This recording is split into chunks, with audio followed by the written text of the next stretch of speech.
All right, the White House was reportedly behind a statement repudiating weather forecasters who corrected President Trump's inaccurate statement that Hurricane Dorian would have an impact on Alabama. The New York Times reports that acting White House Chief of Staff Mick Mulvaney told Commerce Secretary Wilbur Ross to have the National Oceanic and Atmospheric Administration, NOAA, publicly disavow this tweet that was sent by the National Weather Service office in Birmingham, Alabama, which said the state would not feel the effects of the storm. A senior administration official told the Times Mulvaney wanted to correct the record because he felt the Birmingham tweet went too far. National Weather Service tweet went too far. One that actually forecasts the weather. A short time ago, a reporter asked President Trump if he was the one who asked Mulvaney to take action. I never did that. That's a whole hoax by the fake news media when they talk about the hurricane and when they talk about Florida and they talk about Alabama. That's just fake news. It was right from the beginning. It was a fake story. NOAA said in an unsigned statement on Friday, the quote, Birmingham National Weather Service's Sunday morning tweet spoke in absolute terms that were inconsistent with probabilities from the best forecast products available at the time. The New York Times reports that Commerce Secretary Wilbur Ross threatened to fire top employees at NOAA if they didn't put out that statement. The Commerce Department disputed the report, telling the paper the secretary made no such threat. The Times also reported that the Commerce Department's Inspector General is investigating the NOAA statement, and the Washington Post reports that NOAA's acting chief scientist is investigating whether the agency's response to Trump's tweets on Hurricane Dorian violated agency policies and ethics.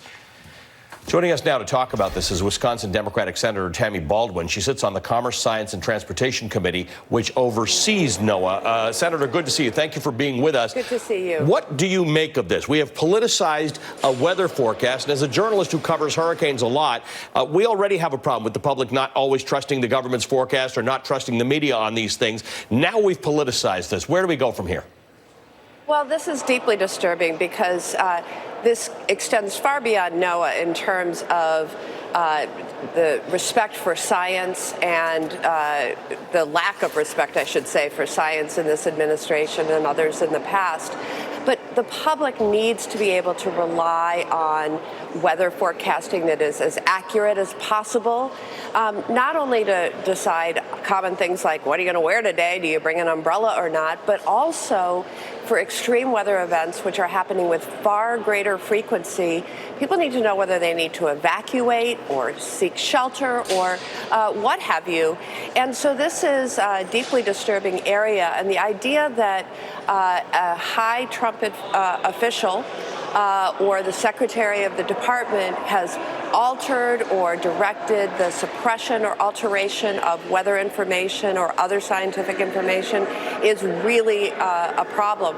And I think that beyond asking the Inspector General, as I have, to answer and investigate certain specific questions into this instance, that we should really exercise our oversight authority as a Congress, and I will ask for an oversight hearing to happen with regard to this instance. So look, you know, we live in this world with all sorts of serious things we have to look into, and there are some people who said, should we be obsessing over both the president's tweet and his reaction to it? But you just heard the president talking about fake news media, and it was a made-up story. It wasn't a made-up story. It was actually, it's a real story about all those concerns that you have. What doesn't a good end to this look like? Because if we have politicized these things to this degree where I don't know if it's true, but if the White House acting chief of staff calls the Commerce Secretary who threatens to fire somebody so that NOAA issues a public statement, it feels like we may have crossed lines here that we didn't even know were there to be crossed. Right. So we have to restore public confidence in the government, in weather forecasting, and other areas where science is conducted by federal authorities or through federal funding. I mean, look at the larger weather-related issue of climate change and whether folks believe the science that overwhelmingly says it's happening, believes their own eyes about what's happening. These are critical issues that the public needs to be able to trust, and I think that if we uncover that people were directed to alter or suppress weather information, scientific information that needs to be brought into the open and corrected.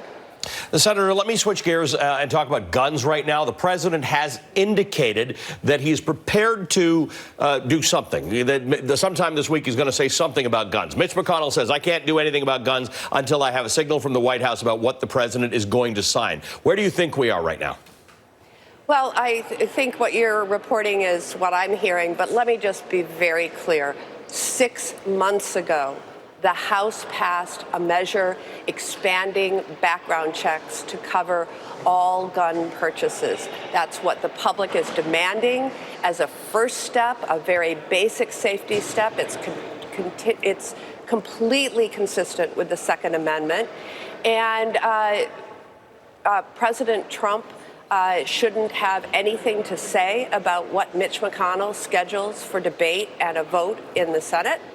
And Mitch McConnell needs to show some leadership and schedule that bill. It is there, available for him to schedule at any time. And he doesn't have to seek permission from the President of the United States to set the Senate agenda. But both he, as in Mitch McConnell, as well as President Trump, need to step up and show leadership. As to your question, the president just has not been clear about what his position is. He's flipped and flopped and flipped and flopped. We need to send something to his desk that at a very basic element needs to be the expansion of the background checks to cover all gun purchases. Yeah, an overwhelming majority of Americans of all political stripes support doing that. Senator, good to see you as always. Thank you for joining me. Senator Tammy Baldwin of Wisconsin.